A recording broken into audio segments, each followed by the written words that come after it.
Stop லாஸ்னா என்ன? நெறைய மக்கள் வந்து ஸ்டாப் லாஸ்னா என்னன்னே தெரியல.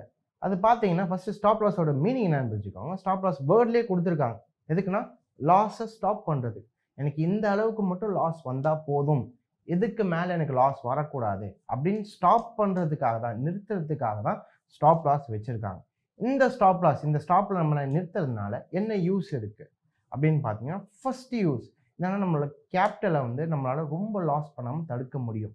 கேப்பிட்டல் இந்த அளவுக்கு தான் நான் லாஸ் போதும். இதுக்கு மேல எனக்கு லாஸ் போகக்கூடாதுன்னு தடுக்கலாம். ஃபார் எக்ஸாம்பிள் நீங்க என்ன பண்ணலாம், ஸ்டாப் லாஸ் ஒரு ரூ. 10,000 போடுறீங்கன்னா, அந்த ரூ. 10,000 தான் லாஸ் ஆகும். அதுக்கு மேல உங்களுக்கு என்ன ஆகுது? லாஸ் வராது. நீங்க அந்த ஸ்டாப் லாஸ் போடுறதுனால. சம்டைம்ஸ் சில பேர் என்ன பண்ணுவாங்க, இந்த ஸ்டாப் லாஸ் போடாம வெறும் பை மட்டும் பண்ணிட்டீங்க. மார்க்கெட் ஆனா கீழ வந்துருச்சு. அப்ப என்ன ஆகும்? லாஸ் வரலாம். அப்ப நீங்க கீழ அப்படியே வந்துகிட்டே இருக்குன்னா, நீங்க ஸ்டாப் லாஸ் போடணும்னா, அது கீழ லாஸ் வந்துகிட்டே இருக்கும். ரூ. 10,000 ஆகலாம். ரூ. 10,000 இன்னும் கீழ வந்துச்சுன்னா ரூ. 20,000 லாஸ் ஆகும். இன்னும் கீழ வந்துச்சுன்னா ரூ. 30,000 அப்படியே அக்கவுண்ட் வாஷ் அவுட் ஆகறதுக்கும் சான்சஸ் இருக்கு. அதுவே நம்ம ஸ்டாப் லாஸ் போட்டோம்னா, இந்த அளவுக்கு தான் லாஸ் வரும் அப்படின்னு ஃபிக்ஸ் பண்ணிட்டு உங்களால போலாம்.